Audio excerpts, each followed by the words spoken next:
Como siempre, presentamos el saludo y bienvenida a todos los internautas y a las personas que se interesan en conocer toda esta temática de conflicto armado en Colombia, en particular lo que no se ha dicho y lo que se ha manejado de manera sesgada por medios y por comisarios del Partido Comunista, por cómplices de las FARC, del ELN y por despistados que se autotitulan como expertos en el conflicto armado, en seguridad nacional, porque leyeron un libro o estudiaron ciencias políticas o estudiaron alguna carrera de ciencias sociales. Pero aquí lo que traemos es la realidad de los hechos contada por sus verdaderos actores y documentada con publicaciones al respecto que han llegado al fondo del asunto y han contado cómo ocurrieron los sucesos. Para el día de hoy, miércoles 5 de octubre de 2022, en esta soleada mañana de Bogotá, les queremos compartir con ustedes un análisis geopolítico, estratégico, histórico, político y de un contexto social, de una realidad que ocurrió entre finales de 2000 y 2001 y comienzos de 2001, que fue denominada la Operación Berlín contra las FARC. Es uno de los hitos de la historia del conflicto armado en Colombia, cuando por circunstancias del destino y dinámica de la guerra, la Quinta Brigada, bajo el mando del señor general Martín Orlando Carreño Sandoval, que en paz descanse, desarrolló una acción ofensiva contra una estructura armada de las FARC denominada Arturo Ruiz, que había sido preparada en la zona de distensión que en ese momento tenían a su favor las FARC, debido a la debilidad de carácter del presidente Pastrana, que les había permitido organizar todo un emporio terrorista para atacar el resto del país desde allí.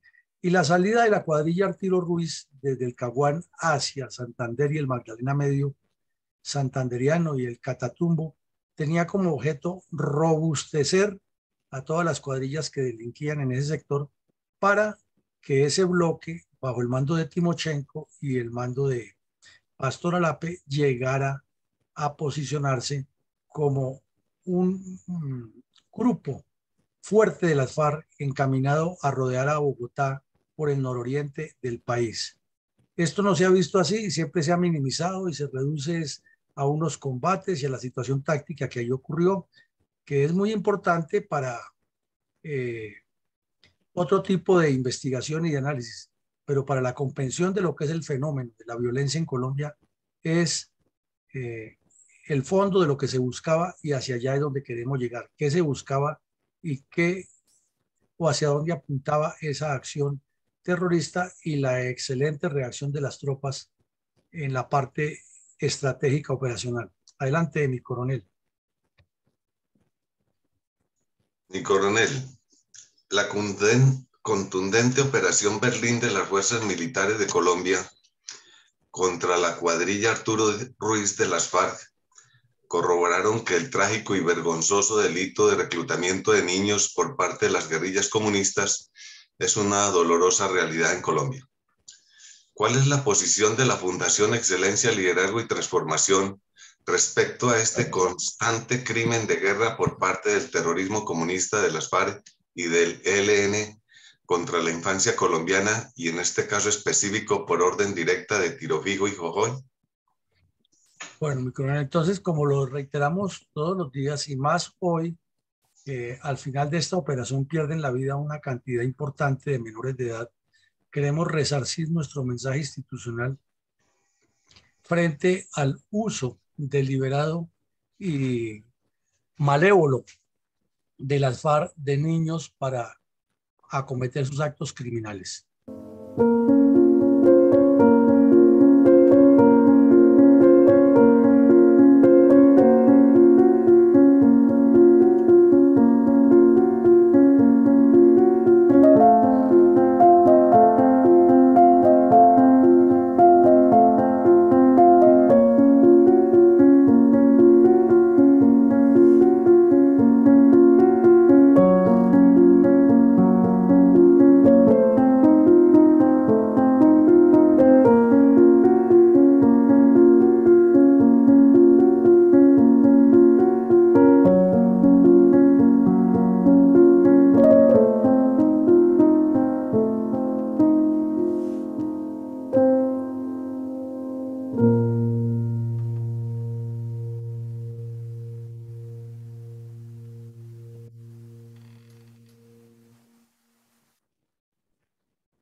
Ay, mi coronel, jamás debió haber existido esta situación.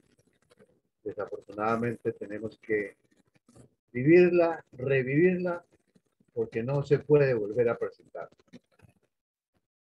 Hoy es miércoles 5 de octubre de 2022.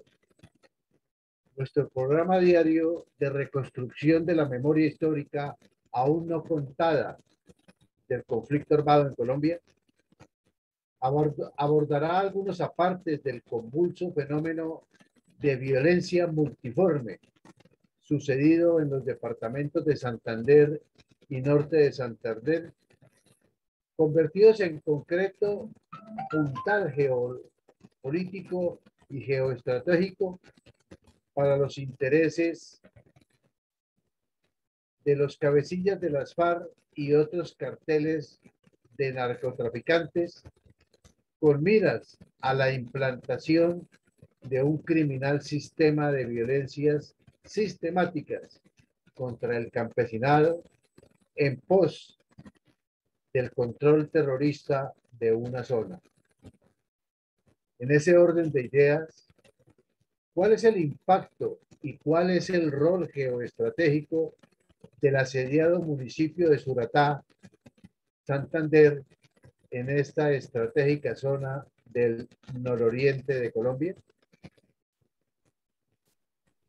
Bueno, mi coronel, aquí hay mucha tela para cortar, muchas realidades, mucha historia, mucha geografía, mucho análisis que trataremos de condensar en breves frases para ubicarnos en dónde estamos y por qué estamos analizando este hecho tan sangriento, tan trágico, tan triste y que, como usted lo decía en su comentario anterior, nunca ha debido ocurrir, pero fueron las FARC y el Partido Comunista como promotores de la violencia, los directos responsables de que los hechos hayan ocurrido de esa manera.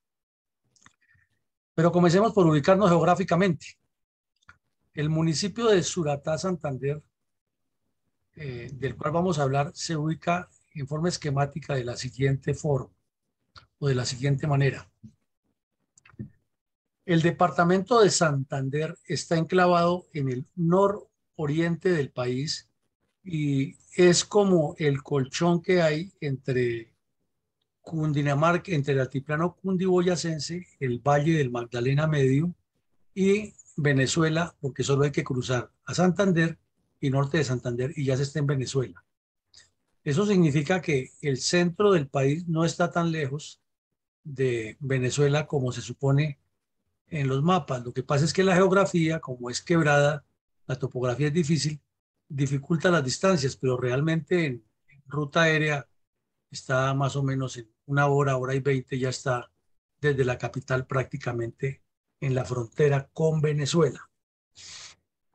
Miremos más detalles. Ya el departamento de Santander, lo hemos analizado varias veces, limita por el norte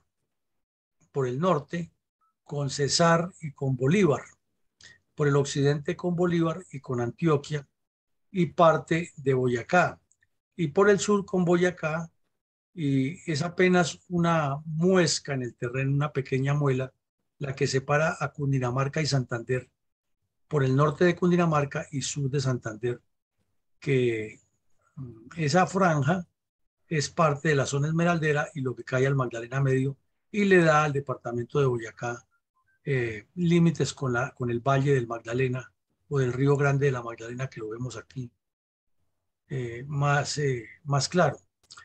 Y por el nororiente limita con el departamento de norte de Santander sobre la cordillera oriental. Todo esto es interesante resarcirlo, repetirlo para que geográficamente nos ubiquemos en qué consiste la expansión estratégica de las FARC y qué era lo que buscaban en ese momento con la cuadrilla Arturo Ruiz moviéndose por la zona y haciendo acción criminal contra los colombianos. Y es que al mirar nuevamente el departamento de Santander, que ya lo hemos visto varias veces en estos episodios, nos queda claro, es un departamento que está partido en dos, en un azimut de 225 grados desde nororiente hacia suroccidente, o de 45 grados desde suroccidente hacia nororiente, siguiendo el eje de la cordillera oriental. Todo esto es la cordillera oriental. Entonces, así como el departamento de Antioquia está empotrado todo sobre la cordillera central y cruza el Valle del Magdalena y llega a Santander, el departamento de Santander está empotrado en un 50-60% sobre la cordillera central y tiene hacia las estribaciones occidentales y hacia el Valle del Magdalena una región muy amplia también, más o menos el 40% de su territorio en zona semiplana y plana y ardiente, en particular al norte, en Capitanejo, que es una ciudad que queda sobre el Valle del Magdalena, y ahí siguen otras, el Guayabo, Vijagual, Sitio Nuevo, Chingate, bueno, toda esa lista de ciudades que van bordeando el río Grande de la Magdalena y son de temperatura caliente, clima muy tropical, entre otras cosas, en algunos sectores enfermizo por paludismo, por mal de Chagas o leishmaniasis y otras enfermedades tropicales. Pero el departamento de Santander tiene, igual que Antioquia, igual que el Cauca, igual que el Tolima, igual que Cundinamarca, etcétera, una riqueza incalculable, y son sus ríos. Son muchas las corrientes de agua que surcan este departamento, y el hecho de poseer tanto terreno sobre la cordillera donde nacen tantos ríos le permite que sea un departamento muy agrícola, muy poblado en la cordillera, y muy dado a que los fenómenos sociopolíticos de la historia de Colombia se hayan desarrollado allí de manera importante. Todo esto para decir que si las FARC estaban buscando reforzarse en esta zona, era porque querían que el bloque del Magdalena Medio, que comienza en Venezuela y termina en el occidente de Boyacá y el norte de Cundinamarca, prácticamente lindando con Caldas y Tolima, prácticamente era la idea, se fortaleciera de tal forma que se convirtiera en el epicentro del ataque desde el Magdalena Medio hacia Bogotá, y el apoyo irrestricto de la dictadura de Hugo Chávez, que ya estaba posicionada en Venezuela. Entonces, como vemos, nada es gratuito en geopolítica, nada es gratuito en política, y todo tiene una conexidad y una conexión que hay que saberla interpretar para entender cómo los actores armados de un conflicto, de una guerra revolucionaria contra el Estado, juegan con la geografía, con los intereses políticos, con los intereses económicos y con la dinámica social que ocurre en una región. Si no se interpreta así, es imposible combatir exitosamente a una guerrilla revolucionaria comunista.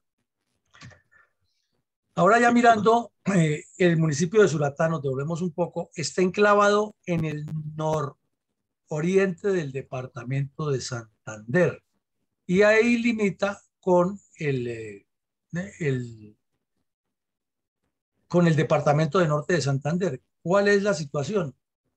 Que en esta zona, como la vemos, está en la región más alta, de mayor altitud sobre el nivel del mar de la cordillera oriental, para comenzar a descender hacia norte de Santander y luego llegar a Venezuela. Esta parte alta tiene 2 o 3 páramos muy conocidos: el páramo de Berlín, el páramo del Almorzadero y el páramo de Santurbán. Entonces, hablemos del páramo de Berlín, que es el más conocido, que queda sobre el municipio de Berlín, pero en la parte más boscosa. Y es una zona que, como se ve por su ubicación, es cruce obligatorio hacia el Catatumbo, hacia el sur norte de Santander, hacia el nororiente de Boyacá y hacia Arauca y Casanare. O sea, una zona de supremo valor estratégico, porque al fin y al cabo es lo que constituye la parte más belicosa o beligerante de la frontera binacional, donde las FARC y el ELN de larga data han hecho su aparición. Eso significa que tener el control del páramo de Berlín para un grupo subversivo y una presencia activa en esta región es supremamente fundamental para avanzar hacia el centro del país. Y eso no es un descubrimiento de ahora. En las guerras civiles que se escenificaron en los departamentos de Santander y Norte de Santander, siempre esta región fue fundamental para tener ventajas estratégicas y tácticas en la dinámica de las operaciones entre las fuerzas liberales y conservadoras que se enfrentaron múltiples veces en las guerras civiles.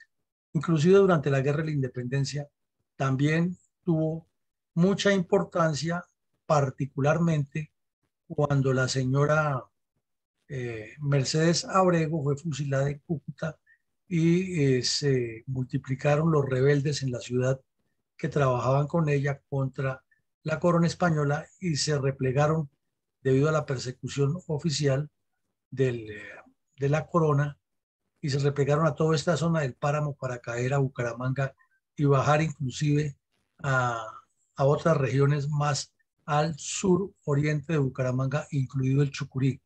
Y es que si miramos la caliente zona del Chucurí, que también es de larga data, no es que esté muy lejos del páramo de Berlín. La cordillera es la que la hace ver lejos, por los pliegues y la dificultad de caminar por la montaña. Pero en realidad no es sino cruzar de San Vicente de Chucurí, estas estribaciones de la cordillera, cruzar el río Chicamocha, entrar por Piedecuesta o por un poco más al sur por Huaca y se sube al páramo. O sea que no es muy lejos, tampoco es muy cerca, pero no tan lejos como uno lo supone. Y quien está metido en la cordillera trabajando toda la zona estratégicamente, como lo tienen las guerrillas, pues manejan muy bien toda esta red de comunicaciones y de contactos. Ahora miremos el páramo, eso es una hermosura. Dicen que no produce sino agua y cebolla. Esa región es muy productora de cebolla, surte al país, inclusive a Venezuela también, de cebolla. Es una despensa de la cebolla en la zona. Y tiene muchísimo frailejón que ha sido destruido por las guerrillas y por todos los que llegan allá que la utilizan por el frío en la noche, sus hojas para protegerse, pero resulta que crecer una mata de estas tiene una buena longitud en el tiempo y arrancarle las hojas y dañarlas es causar un daño en el ecosistema casi irreparable e irreversible. Por eso se han creado ya corporaciones y grupos ambientalistas que defienden esto, porque de destruir el frailejón, que es la planta a la que nos estamos refiriendo, se va a afectar muchísimo el nacimiento de los cursos de agua y puede generar hasta sequías. Y como vemos, el municipio de Suratá, igual que todos los municipios andinos, en un pequeño eh, sector semiplano y construido con su iglesia, que es lo que más resalta. Eso sería como una descripción general para ubicarnos en qué sitio se desarrolló la operación, que tenía un objetivo mucho más grande de ocupar toda una región muy amplia que las FARC llaman el bloque del Magdalena Medio. Gran bloque abarca mucho terreno, terrenos que hoy en día quieren independizar para las republiquetas. ¿Por qué la Operación Berlín contra la cuadrilla móvil Arturo Ruiz de las FARC es catalogada como un contundente éxito operacional del ejército colombiano? Bueno, mi coronel, aquí en una de las páginas del ejército, una de las publicaciones que ha hecho el ejército, destaca una serie de operaciones militares exitosas. Algunas de esas ya las hemos visto aquí, otras no las hemos visto y tenemos que completarlas, pero no son todas, son algunas. Y dentro de esas destaca, aquí la vemos, la Operación Berlín, que comienza el 20 de noviembre del año 2000 en el páramo de Berlín, en la ciudad de Suratá, Santander, y el ejército, según sus cifras, habla de 55 guerrilleros muertos y 100 capturados. De esto, ni las mismas FARC han dado datos exactos, porque se ha desvirtuado la información y pasa como la historia de Simón Bolívar, que ordenó lanzar a 12 guerrilleros de Agualongo por el despeñadero del Guaitara, y cada vez que alguien cuenta la historia le aumenta un poquito. Entonces ya la cifra van como en 20.000 guerrilleros tirados del Guaitara. O sea, todos los habitantes de Pasto fueron lanzados por el cañón del Guaitara, pero la realidad fueron 12. Y aquí lo mismo, el ejército dio de baja 55 bandidos y le han deformado y hablan de 94 y que los 94 eran niños y que de esos, perdón, 74 eran niños y que de esos 74 no sé cuántos fueron fusilados. Entonces se ha desvirtuado la información, se ha manipulado la información, pero las cifras oficiales, lo que tienen los archivos de la Quinta Brigada es, y lo que el ejército puede publicar real fue 55 neutralizados y 100 capturados, y esa es la cifra que se demostró en su momento con fotografías. Ahora, esta fotografía que está al lado derecho es icónica, fue tomada a unos guerrilleros, todos niños, por eso están de espaldas para que no se les vea la cara, y tenían una gran cantidad de armas. Ahí vemos los morrales que llaman los minicruceros y los hechos de hule verde, que en la guerrilla de las FARC la costumbre es que los cabecillas compran el hule y cada guerrillero tiene que coser con aguja capotera su propio morral de acuerdo con unos patrones que tienen ya, con unos moldes, y lo cortan y lo hacen de manera artesanal. Y es un morral que le permite al guerrillero moverse por el monte. Eso sí, la espalda se la mantiene lavada en sudor todo el tiempo, pero le permite transitar por zonas muy lluviosas sin que lo que lleva dentro del morral se le humedezca. No es como el morral del ejército, que es de lona, y si llueve y no tiene los elementos guardados en bolsas de plástico, pues va a tener serias dificultades. Toda esta foto nos muestra a 3 de los 100 capturados, y fue una foto icónica porque cada vez que se habla de la Operación Berlín, esta foto se vuelve a poner de moda. Entonces, por eso fue una operación importante, mi coronel. Muchas gracias, mi coronel. ¿Cómo se gestó la Operación Berlín en el secretariado de las FARC? ¿Cuál fue el recorrido de más de 1000 kilómetros a pie de la cuadrilla Arturo Ruiz? ¿Y cuáles las penalidades de los guerrilleros? 35% de ellos menores de edad, reclutados por la fuerza o con engaños. Mi coronel, si el repliegue de las fuerzas liberales en la guerra de los 1000 días, luego del combate de Palo Negro, dejó tantas penalidades y penurias por quienes lo reconstruyeron para la historia, y cada vez que se estudia historia militar o historia de los conflictos en Colombia, sale a la luz eso, pues se diría que este recorrido de estos muchachos por esa zona que señala el mapa de la izquierda es una cantidad de penurias, y aquí se le suman otras cosas: suicidios de guerrilleras desesperadas, niñas de 14, 15 años que se suicidaron, violaciones a niñas por parte de los cabecillas, niñas que abortaron en medio de la marcha y tuvieron que seguir con el morral a la espalda porque estaban embarazadas, hambre, combates, deserciones, fusilamientos. Es decir, cada vez que se escucha a alguien de los que sobrevivió, es algo así como una marcha de la muerte, similar a la que pusieron los japoneses en las Filipinas contra los filipinos doblegados por la miseria de la violencia que impulsan las guerras de ocupación o las guerras fratricidas. En ambos casos es igual. Aquí vemos en el mapa, o mejor, a la parte derecha del mapa, a dos terroristas muy conocidos, el Mono Jojoy y Pastor Alape. Ellos los dos fueron los cerebros y los coordinadores de esa maniobra tan atroz, porque comencemos por el Mono Jojoy. El Mono Jojoy, en ese momento, ahí lo vemos, caminaba como si fuera el dueño del país, escoltado por bandidos, y se movía en unas camionetas 4x4, hablaba duro, amedrentaba, amenazaba, y hasta tiro fijo le decía a los periodistas que ustedes tienen unas cuentas guardadas con yo y se las vamos a cobrar más adelante. Y esto va para las ciudades, lanzamiento del Partido Bolivariano clandestino, lanzamiento del movimiento bolivariano clandestino, lanzamiento de planes, reuniones en el Caguán, Pastrana arrodillado ante las FARC. Eso era un show y una humillación permanente para el país. Entonces, como lo hemos visto en todos estos días anteriores, la zona que comprende desde el norte de Santander hasta el norte de la capital de la República, las FARC la determinaron el bloque del Magdalena Medio.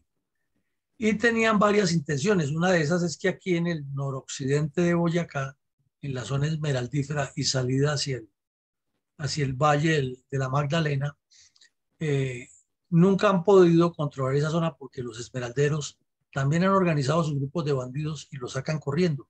Pero la riqueza que se mueve ahí, tanto de esmeraldas como de narcotráfico, como de poder unir a Santander, Antioquia y Boyacá, inclusive el norte de Caldas y el norte de Cundinamarca, es una zona supremamente fundamental para avanzar hacia la capital de la República. Entonces el propósito era reconquistar toda esta zona del bloque del Magdalena Medio para fortalecer a las FARC y hacer el entronque con Venezuela, máxime que el señor Chávez estaba en el poder. Entonces esto no fue una acción que se le ocurrió porque sea Jojoy o a este otro terrorista Alape, sino porque tenía una profundidad estratégica que no se ha dimensionado en su verdadera magnitud. Entonces la cuadraron y comenzó en junio de 2000. ¿Y por qué la llamamos una marcha de la muerte? Porque son el 35% del grupo, casi todos niños, otros ya con alguna antigüedad, pero tampoco muy antiguos, y algunos cabecillas ya experimentados al mando de alias Rogelio, a quien el Mono Jojoy, aquí en el Caguán, en plena zona de distensión, en los límites de Caquetá y Meta, donde no podía entrar el ejército porque el señor Pastrana les había entregado el país a su control, organizaron unas escuelas de formación guerrillera. Y como no tenían la gente suficiente, ahí es donde están los testimonios que invitamos a todos los lectores a que los busquen en internet, que ahí hay mucho testimonio de niñas y niños, y se los llevaban a la brava. Y ya el Mono Jojoy ordenó que en toda la zona del suroriente del país, las familias tenían que poner como mínimo un hijo a la revolución, y sobre todo las niñas, les fascinaban las niñas para violarlas. Entonces muchos jóvenes, inclusive niños, prefirieron que se los llevaran a ellos o los papás. Los concentraron allá en los límites del Meta y el Casanare, el Meta y el Caquetá. Les hicieron un entrenamiento muy rápido de 2, 3 meses y luego les dijeron que partían a hacer una especie de liberadores y que tenían que caminar más de 1000 kilómetros por entre la selva, por entre el llano, por los esteros, hasta llegar a norte de Santander e integrarse bajo el mando de este bandido de Pastor Alape a construir todo el bloque o a fortalecer, a robustecer el bloque del Magdalena Medio y tener el control desde Venezuela hasta Cundinamarca. Ese era el propósito. Se caminaron más de 1100 kilómetros por entre la selva. Las penurias que pasaron son inenarrables. Cada guerrillero sobreviviente que ha sido entrevistado por los medios ha contado la tragedia que vivieron, pero el Mono Jojoy, rozagante, convencido de que era el dueño del país, ordenaba y eso le parecía fácil a él. Y como para la época se le había vuelto costumbre reunir grandes grupos y movilizarlos, y por ejemplo atacar a Mitú, atacar aquí en Cundinamarca, atacar en el mismo Meta, en el Caquetá, y regresar y esconderse en la zona de extensión, creía que él era el dueño del país. Y la laxitud del señor Pastrana, la falta de foco de él y de sus asesores en defensa nacional, le estaban dando una gran ventaja. Y terroristas como Jojoy y Alape, experimentados en el engaño, en la mentira y en creer que iban ganando la guerra, desarrollaron ese proceso. Es que el solo mapa que nos muestra el recorrido se da uno cuenta de la longitud tan grande que duró 5 meses, porque comienza a finales de junio y los enfrentamientos se desatan a principios de noviembre. O sea, la sola marcha hasta el páramo de Berlín son 5 largos meses de padecimientos y de dificultades. Son aproximadamente 1100 a 1200 kilómetros terrestres, con lo que eso significa para ampollarse los pies, para mojarse, para infectarse con hongos, para las niñas que quedan embarazadas a abortar, para seguir en situaciones muy malas de salud, tanto los guerrilleros como las guerrilleras por esta zona, y para soportar fusilamientos, porque fueron varios los que intentaron volarse o los que se insubordinaron y los fusilaron. Repito, hubo varias niñas que se suicidaron desesperadas. A otros los llevaban con fusil de palo y con una pistola para que con la pistola medio combatieran. Y cuentan esos muchachos que esos niños eran tan ingenuos que cuando los helicópteros se acercaban le disparaban con la pistola a un helicóptero. Cuando el alcance de la pistola es de 10, 15 metros y ya de ahí para allá, un helicóptero que va a 50, 100 metros de altura es imposible impactarlo con una pistola, y llevaban fusiles de palo. Increíble esa morbosidad criminal de las FARC. Entonces, ese es el concepto de las FARC: desplazar a 450 hombres de la cuadrilla Arturo Ruiz, entre los cuales hay muchos niños, y ubicarlos entre Venezuela y Cundinamarca para reforzar todas las actividades criminales de este delincuente Pastor Alape. Muchas gracias, mi coronel. ¿Cuál es la esencia de la orden de operaciones 046 denominada Berlín? Bueno, la orden de operaciones 046 Berlín fue firmada por el general Martín Orlando Carreño y no surge como un proceso de investigación y de inteligencia anterior que se determina que va a ocurrir la llegada de estos bandidos. Es que sobre la marcha se desertan unos guerrilleros, unos niños, y buscan cobijo y protección de las autoridades militares, y luego de entrevistarlos y de hacerles un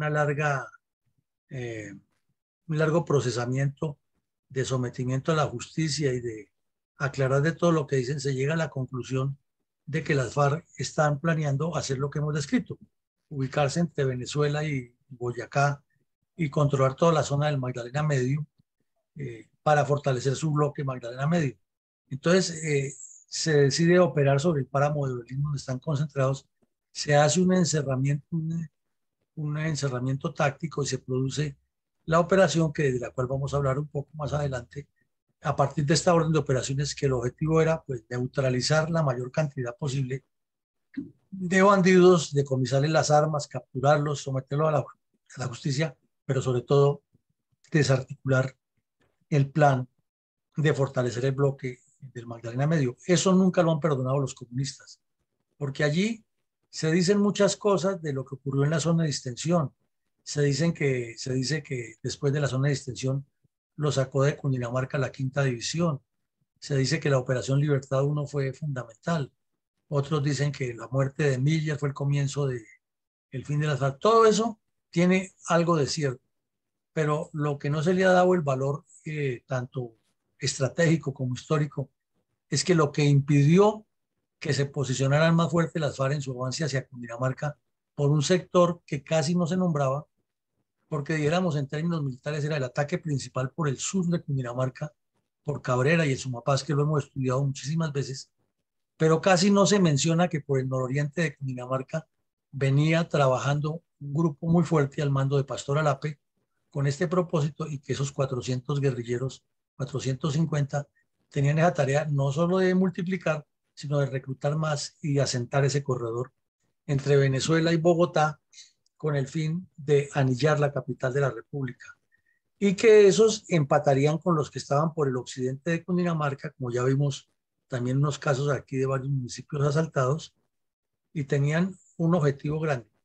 Entonces, esa es la esencia, y eso es lo que el general Carreño entendió en su momento y actuó con toda la contundencia y se puso al frente de la operación, que fue muy exitosa, pero que últimamente los comunistas, que no perdonan haber perdido eso, porque saben que ahí fue donde perdieron la guerra, le han buscado la forma de desnaturalizarla y convertirles en un asesinato de menores de edad. Coronel,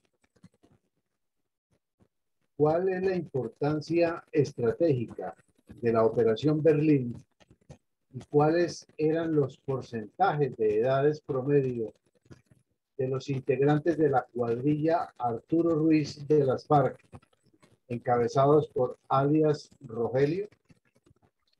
Bueno, mi coronel, se sabe que eran 450 bandidos en total, pero que la quinta brigada realmente combatió contra 361. Y de eso se estableció que eran 220 mayores de edad, o sea, mayores de 18 años, no es que fueran muy adultos, algunos cabecillas sí, que entre 15 y 17 años había 114 jóvenes y que menores de 15 años había 27, entre los cuales varias niñas que fueron embarazadas por guerrilleros.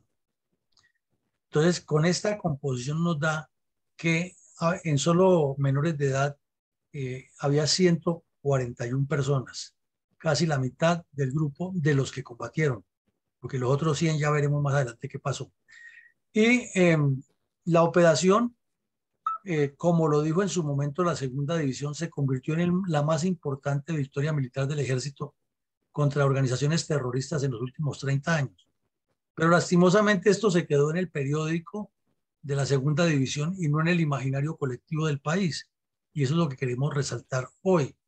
Es la historia militar de una operación que conduce a un gran éxito y que significa nada menos que desarticular una sección trascendental del plan estratégico de las FARC, que era conectar a Venezuela con Bogotá por medio de una red, un corredor estratégico de guerrillas.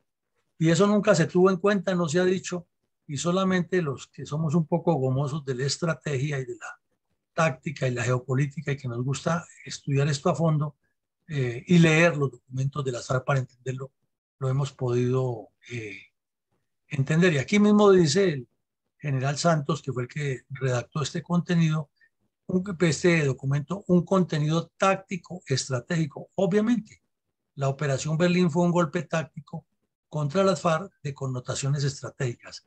Ahora, que fue algo violento, es que la guerra es violenta. Y aquí vemos que de cerro a cerro se disparaban unos y otros y que los niños que no llevaban fusil, que llevaban pistola, también disparaban el fusil y las ametralladoras y también llevaban morteros y también mataban soldados. Eso es lo que no cuentan. Dicen que eran niños.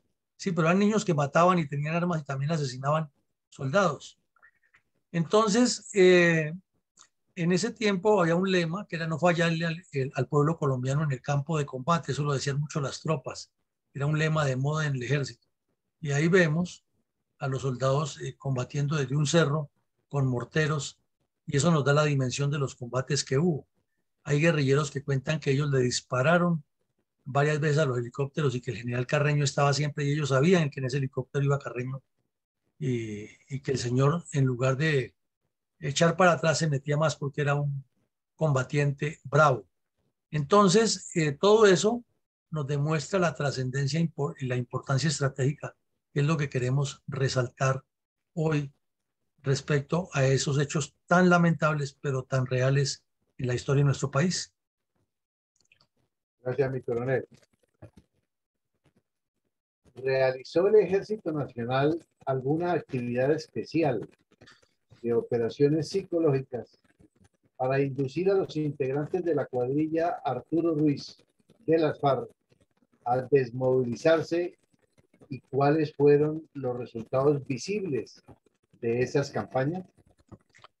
Bueno, mi coronel, eso es otra cosa que les ha dolido muchísimo a los comunistas y la han tratado de desvirtuar y voltear la torta. Y es que resulta que el ejército, con base en los guerrilleros que se entregaron y los que capturaban, que fueron muchos, hablamos de 100, entonces elaboraron este tipo de volantes que eran muy concretos, con las fotos de guerrilleros que todos conocían, o por lo menos una parte de los que iban los conocían, y les daban este título por la parte donde veían inmediatamente la foto en un volante y por la parte de atrás algunas instrucciones, por qué se deben desertar. Pero eran mensajes muy contundentes. Desertes, el Ejército Nacional le brinda protección y seguridad y la foto de los guerrilleros. Entonces, claro, los demás compañeros al ver que quienes estaban allá ya estaban reunidos con el ejército y seguros que no era cierto que les arrancaban las uñas y que los torturaban como les decían en las FARC, pues se desertaron más y eso tampoco lo perdonan ellos, porque con base en esta propaganda se les desarticuló completamente el plan. Entonces sí fue muy valioso. De igual manera, con altoparlantes en los helicópteros se les decía, con mensajes por las emisoras y, hablando con los campesinos en los pueblos también se les contaba. Entonces, campesinos que por alguna razón tenían contacto con la guerrilla le contaban lo que les decían y eso fue calando muchísimo y ayudó bastante a la desmovilización de varios guerrilleros. O sea, sí hubo un trabajo de operaciones psicológicas importante con base en los testimonios de los capturados. Mi coronel, ¿por qué el canal Caracol TV denominó la Operación Berlín con el sarcastismo, con el sarcástico nombre de Operación Barbarie? Bueno, mi coronel, aquí las fotos dicen lo contrario de la famosa Operación Barbarie que quiere pintar el canal Caracol. Ahí vemos a unos guerrilleros posando para la foto con todo un lote de material grande que les incautaron. Hay algunos que voltean la cara, no quiere que los vean, no quiere, pero todos uniformados con camuflado y con botas de caucho y brazaletes de Colombia, como era la costumbre de esa época de las FARC, sus morrales en el piso y demuestra que fueron capturados y no se ve ahí que los estén torturando ni que sino se ve que están vencidos en combate y que eso es muy distinto a esa imagen que nos quieren presentar los medios para desvirtuar esta operación. Aquí vamos a ver lo que dice el canal Caracol, que extrañamente le canta más de una verdad a las FARC, pero que en la mitad insertan ese pedacito de que el ejército los asesinó. Sin embargo, el documental, frente a lo que hicieron las FARC, es contundente y queremos que lo escuchen y lo analicen muy a fondo para ver la realidad, porque la foto anterior nos muestra una parte de la realidad que este video se niega a producirlo por parte del canal Caracol. Y se calculan en más de 18.000 las víctimas de este crimen. Las FARC poco o nada han reconocido sobre este caso. Sin embargo, las evidencias apuntan a que fue una estrategia de la entonces guerrilla. Una de las caras más brutales de ese reclutamiento de menores por parte de las FARC y también de la arremetida de la fuerza pública contra una estructura guerrillera conformada por un 40% por niños fue la llamada Operación Berlín. Alejandra, sucedió entre diciembre del 2000 y enero del 2001. Allí murió un número indeterminado de menores de edad que entraron a las filas guerrilleras con amenazas. Fueron sometidos a violencia sexual y hasta fusilamientos por parte del grupo guerrillero. En 1997, las FARC iniciaron una despiadada campaña de reclutamiento de menores. Niños desde los 10 años fueron sacados de escuelas y hogares campesinos en el Guaviare, Meta y Putumayo. Mi hermana fue secuestrada por las FARC. Después de 4 meses, por no tener dinero, me dijeron que fuera al frente para que la soltaran, ya que ella sufre de ataques y no teníamos dinero para pagar. Entonces me llevaron a mí no como secuestrado, sino que hacía parte de las FARC. Este testimonio hace parte de un grueso expediente en la Jurisdicción Especial para la Paz. Allí se intenta reconstruir la forma en que al menos 150 niños terminaron en una columna móvil de las FARC y cómo estos mismos menores se convirtieron después en los protagonistas de uno de los golpes militares más cuestionables, la llamada Operación Berlín. Alias el Mono Jojoy dijo que me habían seleccionado para integrar la columna móvil Arturo Ruiz, la cual tenía que desplazarse para un lugar del Magdalena Medio, a realizar un trabajo muy especial porque los cabecillas que estaban allá les había quedado grande el trabajo.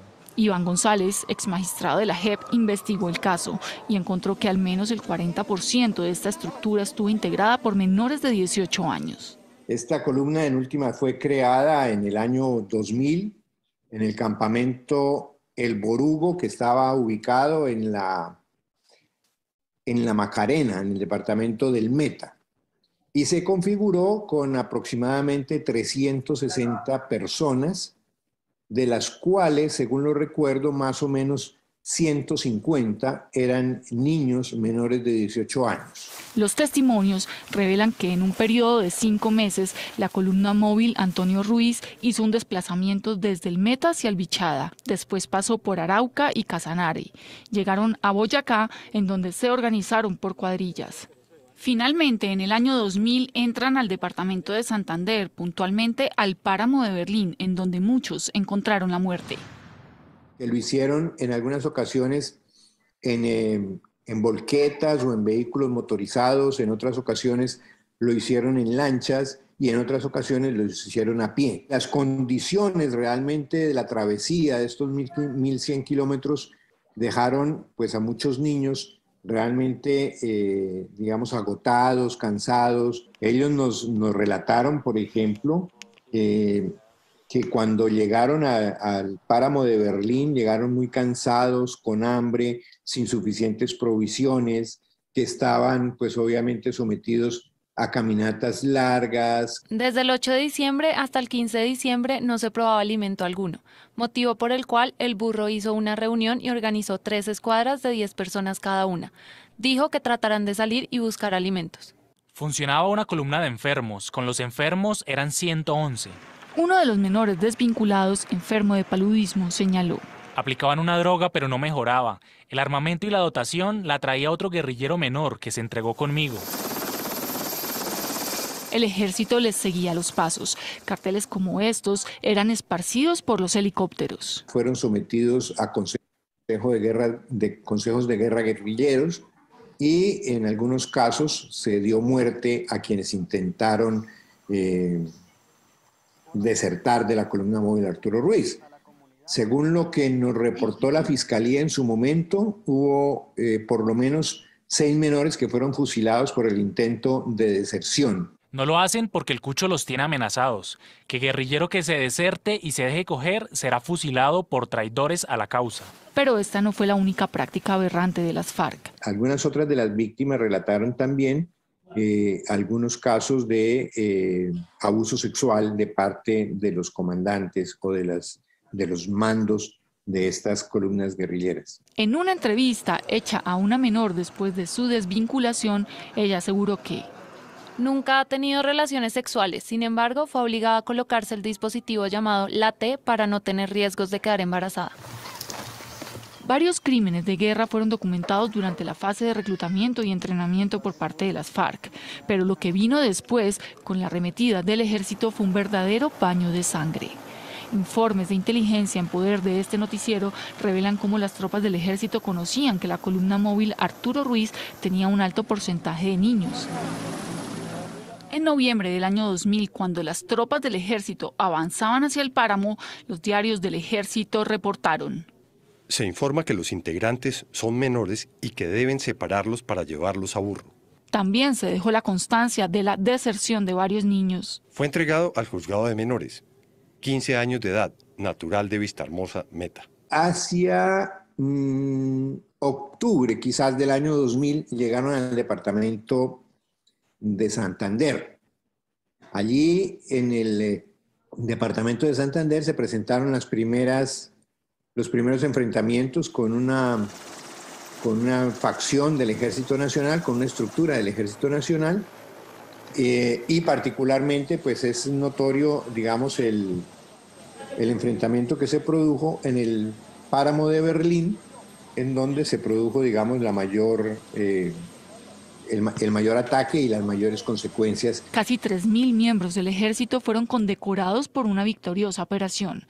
Pero 21 años después, las evidencias en poder de la JEP revelan espeluznantes detalles de una cadena de violaciones a las que fueron sometidos los menores, tanto por las FARC como por el ejército. Se encontró que efectivamente el ejército incurrió en excesos y en comportamientos, incluso comportamientos criminales. Algunos de los muchachos que rindieron su versión ante la JEP narraron que en la Operación Berlín se entregaron algunos niños guerrilleros y a pesar de haberse entregado, digamos, al ejército, fueron asesinados por el ejército después de que ya estaban, digamos, rendidos. En la JEP hay 37 excombatientes llamados a responder por el reclutamiento de menores.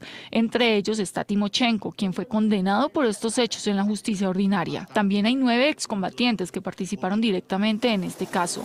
Pero hasta ahora ninguno de los jefes guerrilleros ha reconocido los vejámenes a los que fueron sometidos los menores. Ahí ven, el noticiero Caracol hace algo de resaltar el crimen de las FARC, pero al final mete la baza como si el ejército hubiera asesinado a todos estos jóvenes. Y ya vemos las circunstancias de los combates y estos jóvenes le estaban disparando al ejército.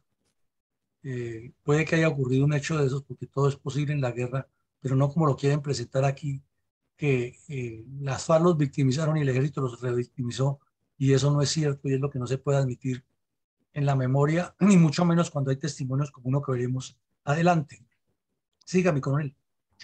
Un año después, la Quinta Brigada volvió a tener fuertes enfrentamientos armados con remanentes de la cuadrilla Arturo Ruiz en Chitagá. ¿Qué fue lo sucedido al respecto?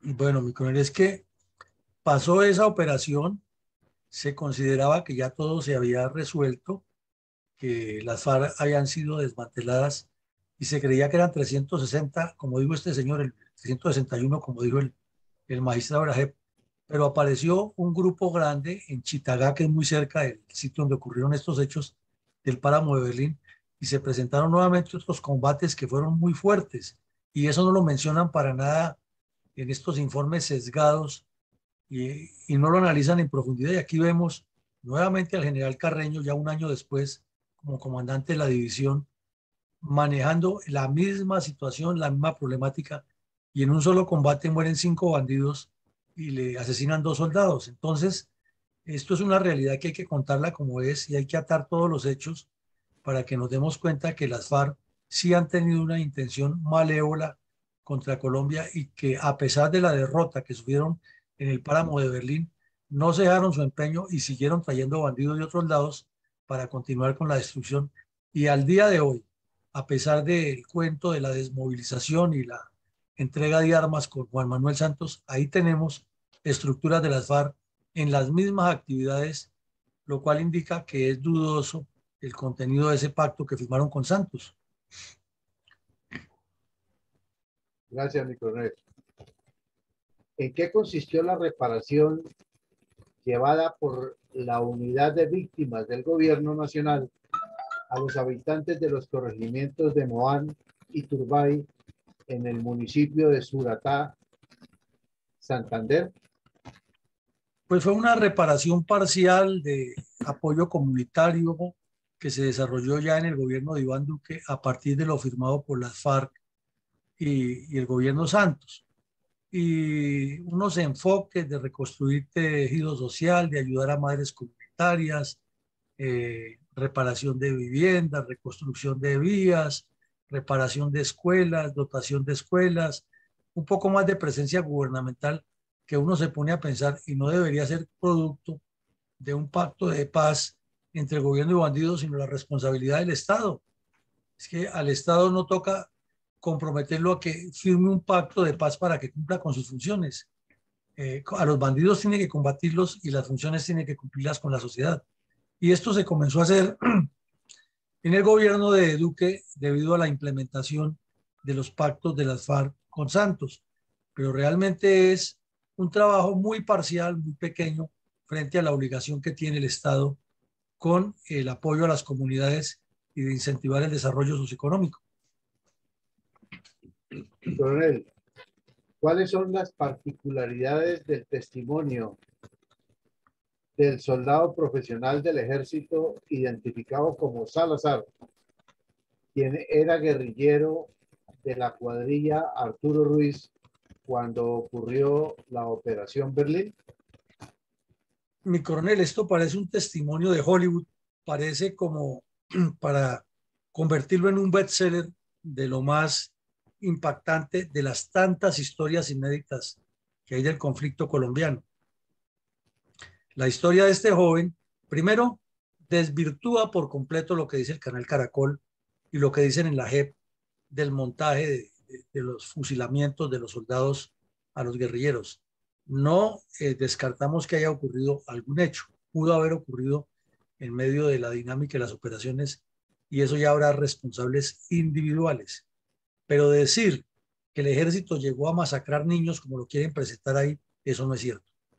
Y es atar el argumento de que un campamento de bandidos no se puede bombardear, como lo sostienen el señor Petro y todos sus conciliábulos, que no se bombardee un campamento porque es que hay niños allá. No, es que esos niños que tienen fusil allá matan y también combaten. Lo que pasa es que tienen la culpa son las FARC por haberlos llevado allá, no el Estado ni el ejército por combatirlos. Entonces la historia de este joven es que él vive en el Meta, en una vereda muy pobre por allá en el monte. Las FARC le secuestran a la hermana, o la van a secuestrar mejor, y el papá está preocupado por eso. Y él le dice al papá, mi hermano es enfermo, mi hermana no puede irse para la guerrilla, yo me voy voluntariamente y me presento, y tenía 13 años. Y se va y lo integran a esa cuadrilla, a Arturo Ruiz, lo llevan al norte del Caguán, lo entrenan y lo embarcan y él hace el recorrido. Cuando llega y padece todas estas penurias que hemos relacionado y que cuenta el mismo noticiero Caracol, deserta. Y al desertar se va a una finca por ahí cerquita y lo encuentra la guerrilla, lo vuelven a incorporar, le perdonan que haya dejado el fusil porque lo necesitan y se mete de guerrillero y participa en varias acciones, inclusive esa de Chitagá que acabamos de ver donde murieron 5 soldados. Pero él sigue con la mente de que está haciendo lo incorrecto y escapa y se presenta en la 5ª Brigada en Bucaramanga y allá trabaja un tiempo en la sección de inteligencia y cuando cumple los 18 años es incorporado al servicio militar y presta el servicio militar y se queda como soldado profesional y se integra a una de las fuerzas que ha tenido más operaciones y participa en muchísimas operaciones exitosas, pero finalmente lo especializan en inteligencia militar y cuenta toda esa historia. Esto es como para una película de Hollywood, pero real, la historia de este hombre. Nunca volvió a saber de su familia porque cuando intentó localizarlos en el Meta nadie le dio razón qué ha pasado con ellos y lleva sobre la carga y dice que es lo único, su vida, su contacto, sus compañeros es el ejército y que él no quiere irse nunca del ejército porque no se identifica con nada. Tiene unos traumas de guerra impresionantes. Entonces, si esto es un testimonio que ha sido público por la revista Semana desde el año 2021, ¿por qué en el informe de la Comisión de la Verdad no se relaciona ese daño psicológico que las FARC y el Partido Comunista le han causado a los campesinos, metiéndolos en una guerra ajena y convirtiéndolos en la carne de cañón para que todas estas cosas ocurran? Es una pregunta que habría que responder y habría que hacérsela muy concretamente al señor Derrou y a todos los que trabajan en la JEP y a los periodistas que tratan de desvirtuar la verdad enfocándola por otro lado.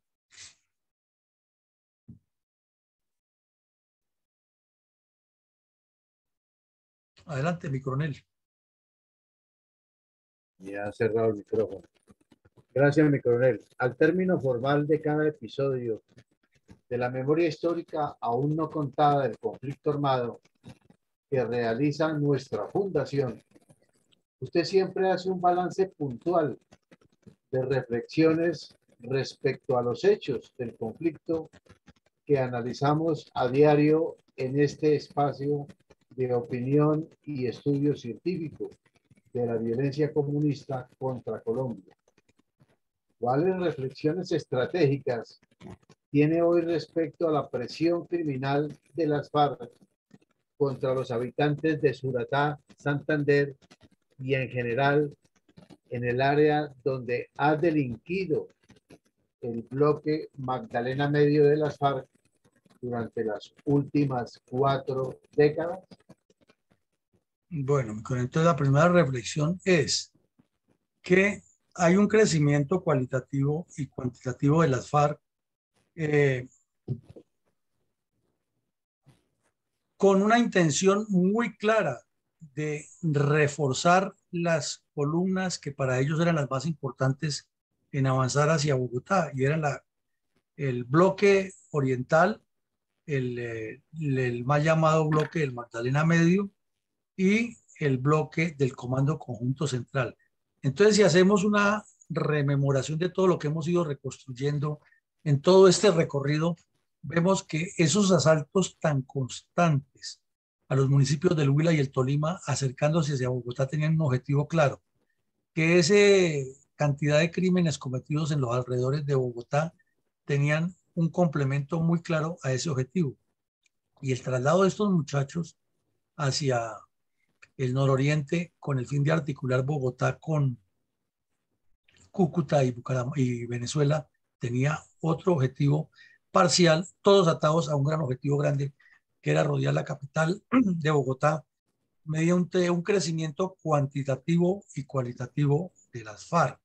Y eso significa que el enfrentamiento que libraron las fuerzas militares en esa época era contra ese crecimiento y no contra niños y contra menores de edad, como lo quieren presentar ahora, con una versión manejada para la cual los medios de comunicación y la JEP se prestan, dándole una torcedura de cuello a la realidad. En segunda medida, queda muy claro que mientras las FARC tenían un plan estratégico para la toma del poder, del cual ni se han arrepentido ni han renunciado, porque ellos mismos lo han dicho, siempre se han enfrentado con los intereses políticos personales de quienes gobiernan. Por eso insistimos ahora que está el gobierno del señor Petro, que hay muchos defensores de la derecha que están buscando posicionarse como los próximos candidatos presidenciales, no porque tengan el propósito de resolver a fondo esto, sino para manejar el poder político para ellos. Y esa ha sido una dolorosa realidad de Colombia. La inserción calculada de estos jóvenes al bloque Magdalena Medio nos reafirma todo lo que hemos dicho hoy y nos pone sobre el tablero qué era lo que querían y cómo lo querían hacer. El terror que causaron las FARC dentro de la población civil sobre corazones geopolíticos muy claros, determinados como lo vemos aquí. Esto se desarrolla sobre un corazón geopolítico que es el páramo de Berlín, que distiende hacia Venezuela y hacia el Catatumbo, y distiende hacia el suroccidente, hacia Cundinamarca y hacia el norte de Santander, norte del departamento de Santander, no norte de Santander, en la zona del Magdalena Medio y el sur de Bolívar, con proyección hacia Boyacá y Cundinamarca. Entonces vemos que son corazones geopolíticos muy bien ubicados a lo largo de un eje estratégico, con unos corredores de movilidad muy bien pensados y trabajados sistemáticamente, sin importarle a las FARC el deterioro humano de sus combatientes, como lo llaman ellos, sino el objetivo de posicionar esas redes de guerrillas y milicianos a lo largo de todo de esa línea estratégica. Desde luego, esto tiene una gran parte de consecuencia es por la laxitud del señor Pastrana, que nunca tuvo claridad ni carácter para ponerse frente a las FARC en su puesto, sino que siempre jugó a la doble moral porque estaba en el punto número 2, intereses políticos. Entonces vemos ahí el choque de realidades, las FARC pensando en tomarse el poder y actuando para tomarse el poder, y el señor Pastrana pensando en su premio Nobel de Paz y actuando para su premio Nobel de Paz, no pensando en el país, pues la diferencia es muy grande. La importancia estratégica del Magdalena Medio y del Catatumbo la hemos resarcido hasta la saciedad en estos últimos días. Hoy la volvimos a poner en evidencia y creemos que no necesita una explicación adicional. Como vemos allí, ya lo hemos anotado también en anteriores episodios, se formó una guerra de las FARC, y el ELN y el EPL contra las AUC y las BACRIM, entre AUC y BACRIM, entre AUC y EPL, entre AUC y ELN, entre AUC y FARC, y en medio de todo ese tipo de confrontaciones de diferentes niveles, le ha tocado actuar a las fuerzas militares para tratar de traer paz en una región con un corredor estratégico súper fundamental que no se ha valorado ni se ha entendido en su dimensión. Y finalmente, la importancia de este golpe a Arturo Ruiz es lo que se oculta, que ya lo dijimos y lo repetimos para el cierre. Es lo que más le duele a las FARC porque les impidieron lograr la consolidación de un gigantesco corredor estratégico sobre el nororiente de Cundinamarca para avanzar desde allá, desde la frontera hasta este sector y rodear a Bogotá. Pues llegamos al final, no sé si mi coronel González esté conectado para que nos dé sus conceptos o si no, mi coronel Alarcón. Cómo no, mi coronel, efectivamente vamos a dar lectura a nuestros comentarios. Son apenas 2 sobre el tema. Los causantes de estos crímenes de lesa humanidad en inocentes menores de edad hoy están felices viviendo sabroso con onerosos sueldos salidos del pago de nuestros impuestos, mientras esa niñez víctima de las atrocidades, algunos pagaron con sus vidas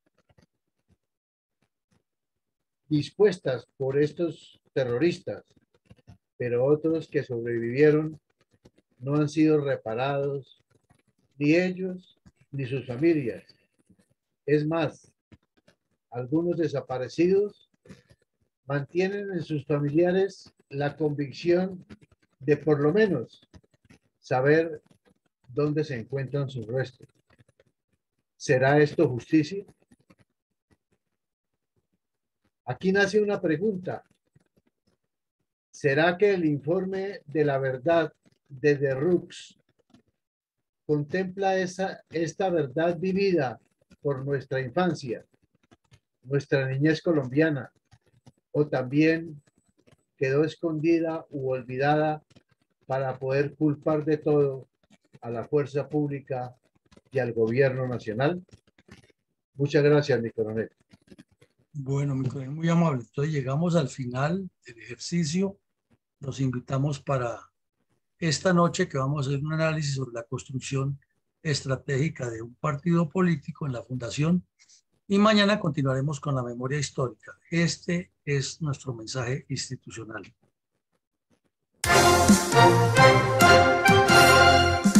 Invitado nuevamente para que todos los días, de lunes a sábado, de 7:30 a 9 de la mañana, se conecte a las redes sociales de la Fundación Excelencia, Liderazgo y Transformación, a escuchar en la voz de sus protagonistas la verdadera memoria histórica de la violencia desatada durante varias décadas por las guerrillas izquierdistas contra Colombia. Lo esperamos en nuestra próxima emisión.